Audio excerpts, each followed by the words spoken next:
Griffin, we've had quite a few interesting dynamics take place in the games we're talking about this week, and this is no exception. NC State's head coach, Dave Doran, he is a Catholic, and he says he used to always be watching for the Notre Dame score.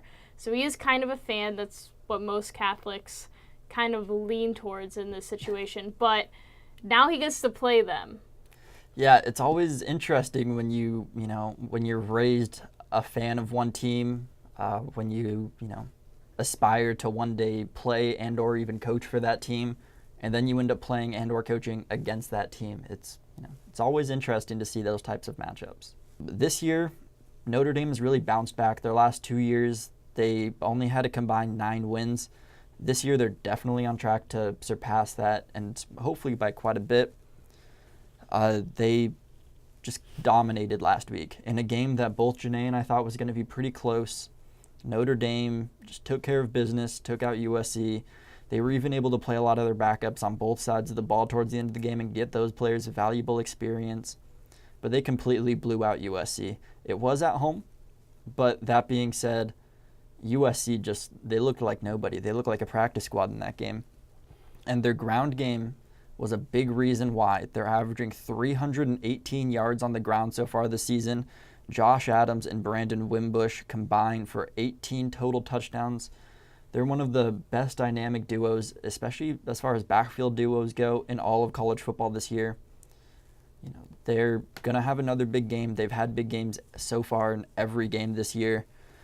And they also create a lot of turnovers. They scored off 13 of those 17.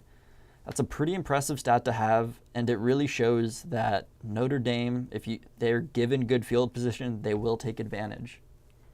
But will they have that chance? That's the question. Ryan Finley, the quarterback for the NC State Wolfpack, he has had nearly 250 pass attempts and no interceptions. So they may not get that opportunity.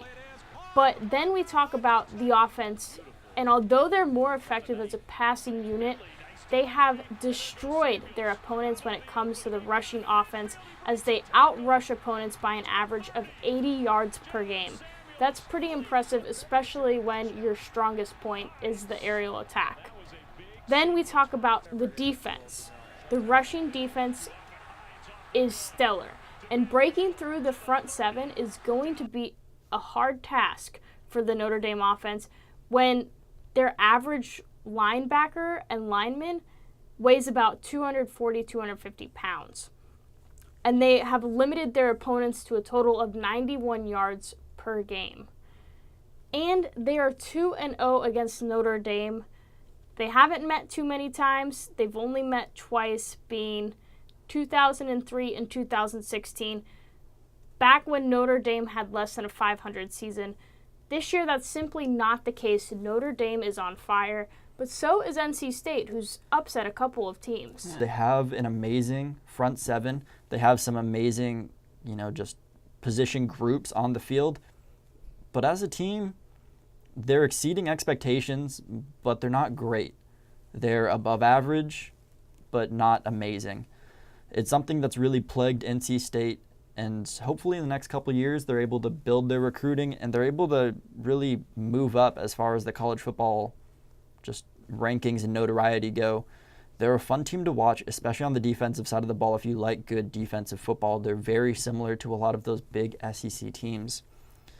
But their secondary, on the other hand, is pretty subpar.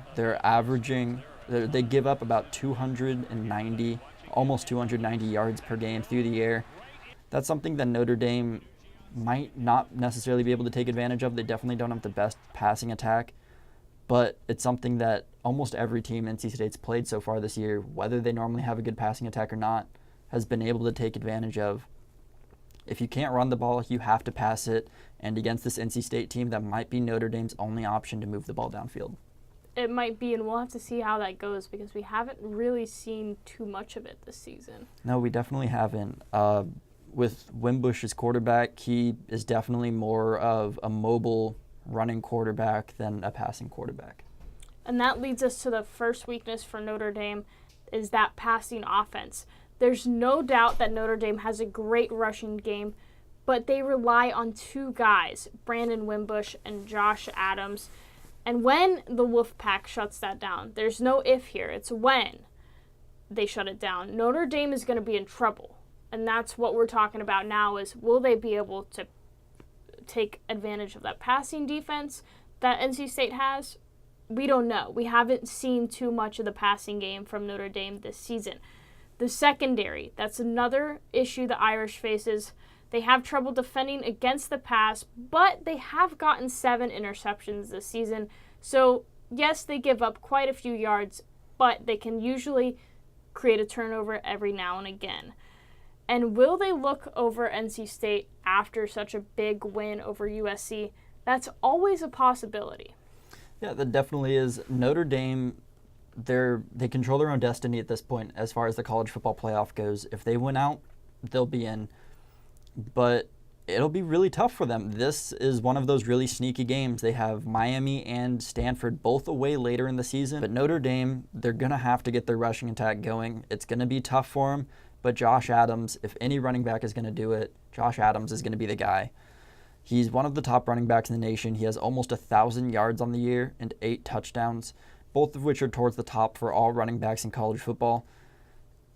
Between him and Wimbush, but especially him, he has to have another big game. If he doesn't, this Notre Dame team really doesn't have much of a chance of doing anything, period. Nyheim Hines is the NC State key player of the game. Not only is he an asset in the backfield with 648 rushing yards with 6 touchdowns, but he's also a threat on the kick and punt return side of the ball, totaling 500 yards with an average of 20 yards per return attempt. I know Notre Dame is favored, but I always love a good underdog, and NC State has just been, as you said, fun to watch. They've been one of my favorite teams to watch this season. And they show up for every game, but especially the big games. This is what they live for right now.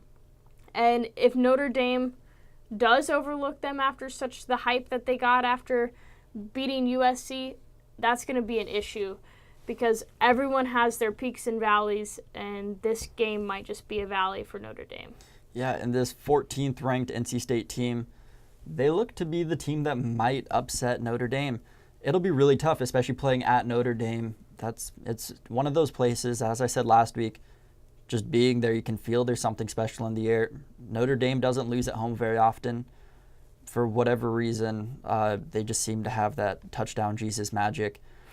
I think it's pretty hard to bet against Notre Dame when they're playing at home, especially when they're playing as well as they are this year. It'll also be a little bit of retribution for last year's loss. So I take Notre Dame in this game. That's all we have this week, but don't forget to tune in next week and go ahead and subscribe to our channel or watch some of the other videos we have for matchups this week. I'm Janae Muchmore. And I'm Griffin Parkrose. Have a great college football weekend, guys.